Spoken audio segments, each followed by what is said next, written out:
District administration है, उसमें police प्रशासन है, सब मिलके और ये रेस्क्यू टीम तो काम अभी चालू है। सीधे मतलब जो गाड़ी उस दिन एक्सीडेंट हुआ। सिक्किम से दिल को दहला देने वाली एक घटना सामने आई है। हनीमून मनाने सिक्किम गया प्रतापगढ़ का जोड़ा लापता हो गया। 1000 फीट नीचे ऊंच पहाड़ी की से गाड़ी तीस्ता नदी में गिरी। 25 दिन पहले हुई थी शादी। आपको बता दें कि यह घटना सिक्किम हुई है और रहने वाले प्रतापगढ़ के हनीमून मनाने गए जोड़े का सहित कई लोग गायब हैं उसमें। नमस्कार, न्यूज डायरी अपडेट चैनल में आपका स्वागत है। प्रतापगढ़ से हनीमून मनाने सिक्किम गया एक जोड़ा लापता हो गया। सिक्किम के मंगन जिले में पर्यटकों को ले जा रही टूरिस्ट गाड़ी बारिश के बीच बेकाबू हो गई। गाड़ी पहाड़ी से पलटी खाते हुए 1000 फीट गहरी खाई में तीस्ता नदी में गिरी। हादसे में एक व्यक्ति की जान चली गई, 2 घायल हो गए, 8 लोग लापता बताए जा रहे हैं। इसमें प्रतापगढ़ के 9 दंपति भी शामिल हैं। घटना की जानकारी होते ही परिजनों में हड़कंप मच गया। दोनों परिवारों में रोना पिटना मच गया है। यह हादसा 29 मई को हुआ। पिता समेत 6 परिवारजन सिक्किम पहुंचे हैं। पुलिस और सेना के जवान राहत बचाव कार्य जुटे हैं, लेकिन अभी तक लापता लोगों का कोई सुराग नहीं मिल सका है। महज 25 दिन पहले युवा दंपति की शादी हुई थी। आगे बता दें आपको कि प्रतापगढ़ के सांगीपुर थाना क्षेत्र के राहा टीकर गांव निवासी शेर बहादुर सिंह के बेटे कौशलेंद्र प्रताप सिंह की शादी 5 मई को अंकिता के साथ हुई थी। अंकिता पट्टी कोतवाली के धनगढ़ सराय छिवलाहा गांव की रहने वाली है। 9 मई को अंकिता विदा होकर अपने ससुराल आई।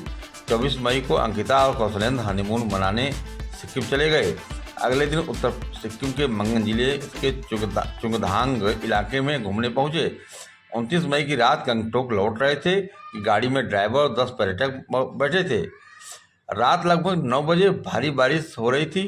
तभी सैलानियों से भरा वाहन बेकाबू होकर करीब 1000 फीट नीचे तीस्ता नदी में जा गिरा। स्थानीय लोगों ने देखते ही पुलिस को सूचना दी। मौके पर पहुंची पुलिस ने 3 लोगों को रेस्क्यू किया, लेकिन एक की मौके पर मौत हो चुकी थी। आपको बता दें कि घायल दोनों को गंभीर हालत में अस्पताल भर्ती कराया गया। अंकिता कौशलेंद्र सहित 8 लोग लापता हैं, जिनका सेना और रेस्क्यू टीम तलाश कर रही है।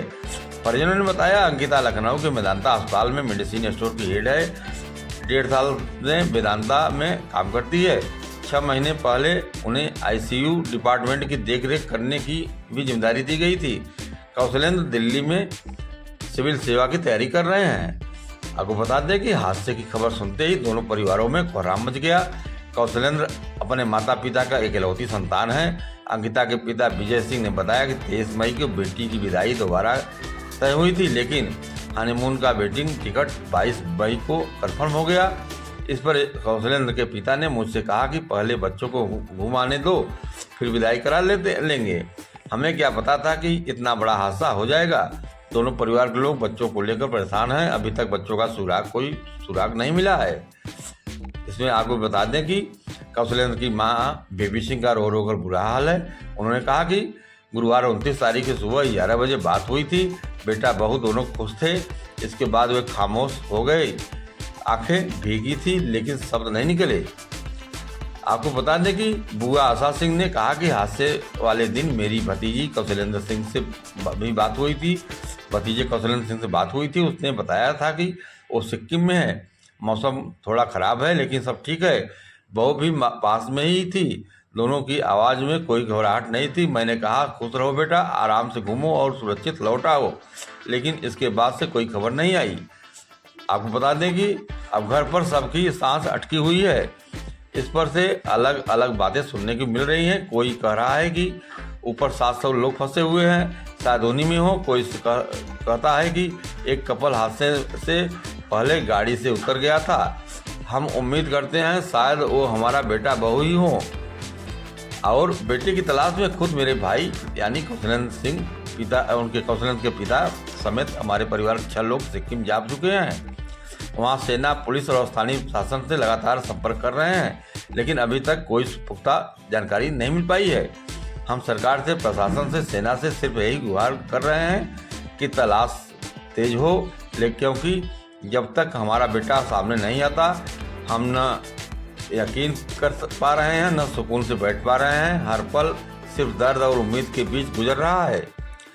आपको बता दें कि पिता शेर बहादुर सिंह ने बताया कि 6 लोग सिक्किम पहुंच चुके हैं। प्रशासन ने अब तक जो सामान बरामद किया है उसमें 10 मोबाइल और कुछ अन्य चीज़ें शामिल हैं, लेकिन हममें से कोई भी सामान मेरे बेटे का नहीं है। वहीं अंकिता की मां शीला सिंह ने बताया कि 29 मई की सुबह 8 बजे बेटी से अंतिम बार बात हुई थी। अंकिता ने बताया था कि वे लोग अब गाड़ी से घूमने के लिए निकल रहे हैं। इसके साथ 2 ट्रेवलर गाड़ियां उनकी गाड़ी दूसरी गाड़ी के पीछे चल रही हैं। इसके बाद 2 परिजनों का अंकिता से कोई संपर्क नहीं हो पाया।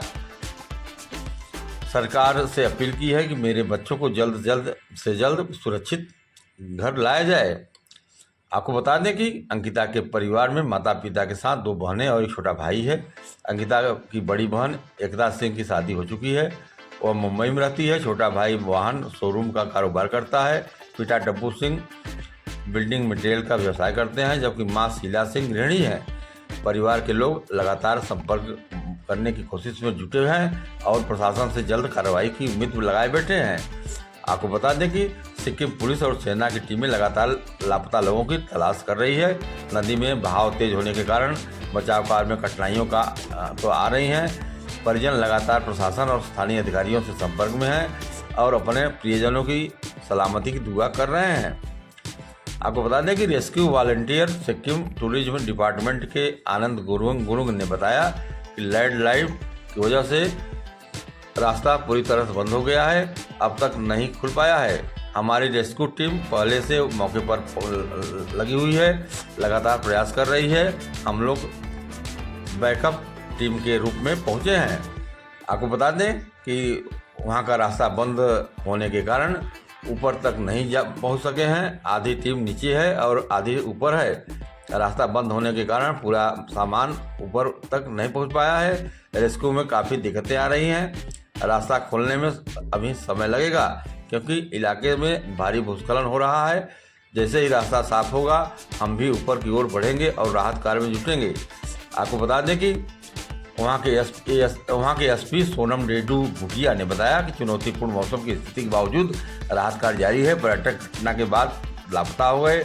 29 मई की रात में ही 2 लोगों को सुरक्षित बचा लिया गया। शेष 9 लोगों की तलाश के लिए ITBP, SDRF और NDRF की टीम ने रेस्क्यू ऑपरेशन चलाया है। जो गाड़ी नदी में गिरी थी वह मलबे में फंसी हुई है, उसे बाहर नहीं निकाला जा सका। हमें इसके पास कोई शव भी नहीं मिला। तिस्सा नदी का जलस्तर 4 मीटर तक बढ़ गया है। कई स्थानों पर सड़कें टूटी हुई है।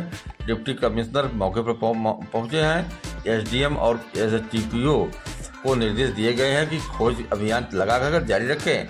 हादसे की जगह 7-8 किलोमीटर की सड़कें पूरी तरह से बंद हैं। मौके पर मौजूद टीमें रेस्क्यू ऑपरेशन चला रही हैं। आपको बता दें कि घटना की खबर सुनते ही सिक्किम वन एवं पर्यावरण मंत्री पिंसो नामग्याल लेप्चा मौके पर पहुंचे। उन्होंने कहा, फिलहाल मौसम को लेकर कुछ कह नहीं सकता, लेकिन कल से ही जिला प्रशासन, पुलिस और रेस्क्यू टीमें मिलकर लगातार राहत कार्य में जुटी हैं। हादसे में 8 अब भी लापता हैं। प्राथमिक रिपोर्ट के अनुसार लापता लोगों में से 6 ओडिशा और 2 लालगंज प्रतापगढ़ जिले के निवासी हैं।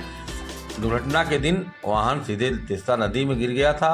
मौसम की स्थिति बिगड़ने पर राहत कार्य और मुश्किल हो सकता है क्योंकि बारिश होने पर जलस्तर और बढ़ सकता है। यह इलाका भूस्खलन प्रभावित क्षेत्र है और यहाँ अक्सर इस तरह की चुनौतियाँ बनी रहती हैं। सिक्किम की भौगोलिक स्थिति को देखते हुए 2-3 महीने तक ऐसी स्थिति बनी रह सकती हैं। आपको बता दें कि इस घटना से पूरे प्रतापगढ़ के उस लालगंज क्षेत्र में गांव में लोगों में चर्चा का विषय बना हुआ है। वहीं परिवार के लोग पर दुख का पहाड़ टूटा है। जब तक वह नवदंपति का पता नहीं चलता उसके लिए दुआ कर रहे हैं लोग। चलिए हम और आप भी मिलकर दुआ करें कि लोग सही सलामत मिल जाएं। और आपसे निवेदन है कि खबर को शेयर करें, अपना सुझाव कमेंट बॉक्स में अवश्य दें। नमस्कार।